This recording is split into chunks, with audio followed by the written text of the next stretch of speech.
Geez, today I was thinking to myself, as I often do, after a call that I had, I group coach for another coach for her people, because I've sort of come recognized as somebody who is able to effectively talk to those who are wanting to do things but not quite getting them done.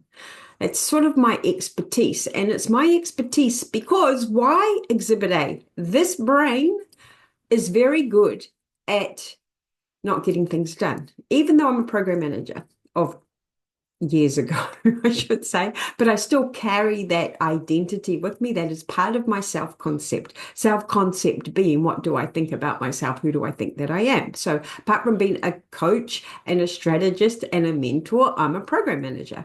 And one of the things that I have come to realize is that we are a product of what we think. And I did not know that until into my 40s. And I often now think back to the periods prior to me understanding that and accepting that and really committing to learning more about how my brain operates, why I think what I think, why those thoughts create the emotion, the feeling, that vibration and sensation in my body, and why that dictates what I will or will not do, which always gives me my results.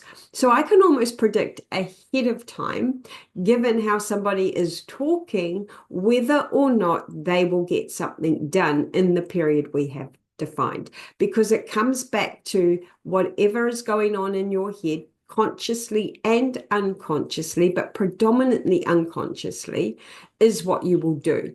And that is where the rewiring takes place. And that is why building a personal brand business is the best thing for you to be doing. So even when you're in struggle street, or what I call the river of shit. So when you're in the river of shit, which just means everything is feeling horrific. It's miserable. Nothing seems to be working, and your brain just escalates and make it work worse. That's the best time to be running a business. Why? Because we're running a business because of something that we want deep down inside of us, right? For me, I just have this absolute desire to help people overcome their limitations to create something they've never had before, and specifically income in their businesses, because that is the reward for all of the transformation that needs to happen prior to that.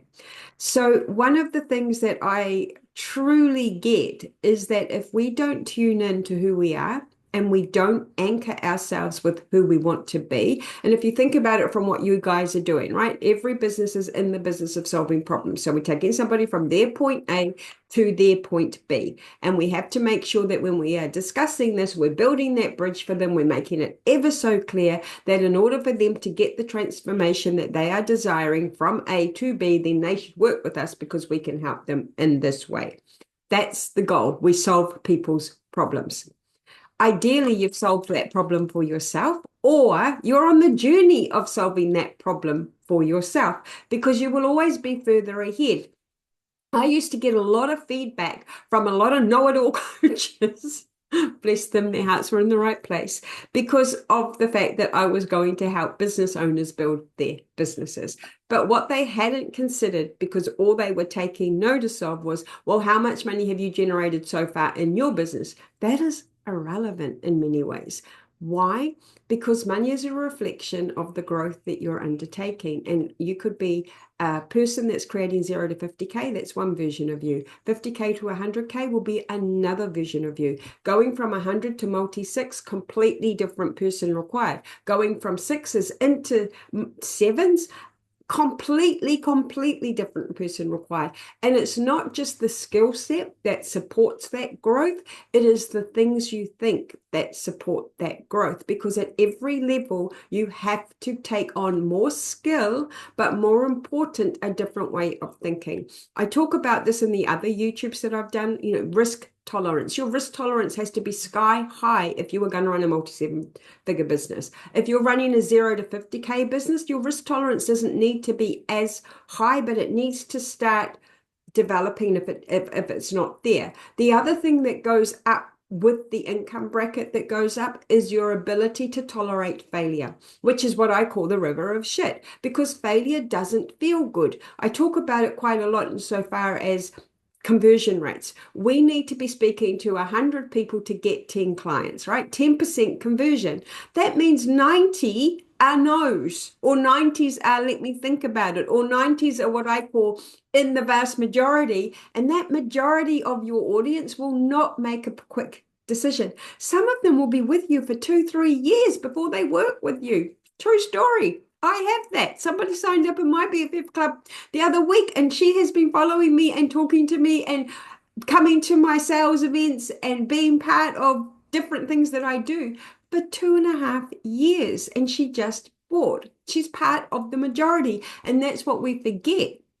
We forget that the people that jump in day one are our early adopters. They're the innovators. That's the 10, it's tiny 10% of the total people you're going to work with. So if you keep focusing on them, can you imagine how your brain feels? Your brain's going to go, oh, I signed one person, but now I'm not signing anybody else. It might not be working. I need to change my offer. No, you have to understand that different times is where your audience will convert. And that's part of the things you need to think and the way you need to educate yourself and the different stages that your business will go through. And it will grow as you grow.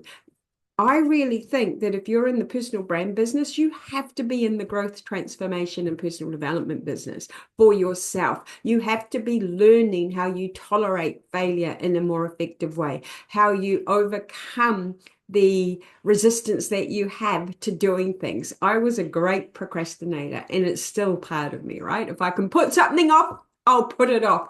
But I need to get past that by learning how I can regulate myself so that when my brain starts to offer, I don't want to do it, it's too hard, I'm not good enough, I'll do it tomorrow, all of the excuse rhetoric that it will come up with, I need a way to interrupt that. And that is what I call, and you will have heard this many times if you've been around coaches, your why.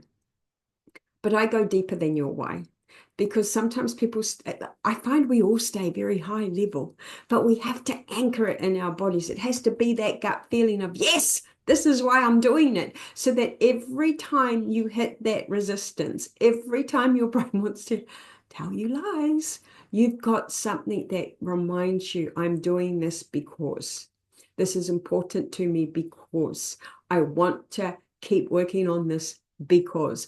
And when you can get to that level, the procrastination habit that you have gets less. It doesn't mean it gets reduced. It's like your negative talking. It's always there in the background. We just want to turn the dial down. Same for fear. Fear comes in so many different forms. We just want to turn the dial down. And to do that, look, I honestly think, and that's why I love my product and my offer, the BFF Club. I love it because I don't know anybody else that is doing anything quite like it. My background is very unique, I have found, for business coaching and mentoring. My ability to understand what the brain does is quite unique as well, because I'm not a fast adopter. I was part of the mass majority. And although I have this deep sense of what I get to do and who I get to help, my brain rebels. So I've had to learn to develop skill set that enables me to keep showing up, that enables me to keep doing things like this, that enables me to keep believing that what I want to achieve and my vision of success is available to me if I keep growing my skill, my tolerances, and my appetite to keep building my business. It's the game that makes the difference.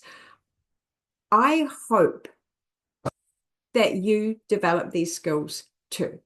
I know that doing it on your own is the slowest way to do it. Been there, done that, got the t-shirts. Why? Because I needed reflecting back to me, but Liz, you said you were going to do X. What happened? And I couldn't get away with the glibs. I don't know. Because anytime you allow your brain to say, I don't know, you're getting it off the hook. We have to be willing to learn, grow, and develop. And we also, one of my key things is you cannot change overnight. You cannot go from A to B in a heartbeat unless, I was using this example today, unless you've been diagnosed with lung cancer and you were a smoker, then those people quit like that. They might have spent 30 years struggling to quit, but you get that and boom, decision made, no more cigarettes. However, when we're changing ourselves, changing the way we think, changing the way we feel, changing the way we show up, changing our habits, routines, patterns, and behaviors, and we often say destination happiness, when I get X, I'll be Y, you've got to realize X has to be today. And so what we need to be able to focus on and what we need to be able to really connect with, which is what I think I am so good at and what we do in the club, is to catch ourselves so that the progression from A to B happens. Now, it might not happen overnight because it won't, and it might not happen in a month, and it might not happen over 6 months, but it will happen because we're constantly evaluating who were we this week. What did we do? What did we set out to do? What thoughts did we have that get in the way? What did we struggle with? What did we find super easy? Where did we really lift the bar for ourselves? And where did we just drop it back down into the old way of being? When we bring such awarenesses to us, our businesses grow. This is where we start to make money. This is where, more importantly, we get to help the people we're here to help. So I rambled on a bit, but I'm hoping that you took something from this message. I will be back on another one to do another chit chat, leader of the pack. You can see here that I just like to show up with what's on my mind and talk through it. I'm not really somebody who's going to give you presentations. Come to my masterclasses for that. But I'm hoping that what you'll get to understand and see is that who we are right now will determine how our businesses operate. That's the key to this. You can learn any skill. You can become the best marketer on the planet. However, you have to believe you can. You have to work at it. And in order to do that, you're going to have to change what you do today, because today that's not you. So I always say, what will change today to help you? Who will you be? And that is why I do not think you can go on this journey alone. I also don't think being inside a program that just offers you strategy is the right place, because strategy is great, but you need to be a person who implements and executes strategy and then deals with the inevitable outcome, which potentially will be nothing happened, nothing worked, nothing changed, because that's what your brain will offer, but something did, and that's what we go searching for, because that's the gold that gets you back into the, use Brene Brown's arena, back into the arena, or my world, dressage world, back into the dressage arena to try the movement again and again until you can coordinate it and succeed. That is all we need to focus on, is we need to keep showing up, we need to keep learning, we need to keep building our awarenesses, we need to keep developing skill set, not just in running our business through strategy. Strategy is free, by the way, get it online. It's also in the club though. And also, who are you being? Talked about that the other day. All right, I'm calling this one a wrap. Otherwise, I'll be rambling on forever. I hope to catch you in the next one. Any questions, drop them below. Otherwise, have a great day.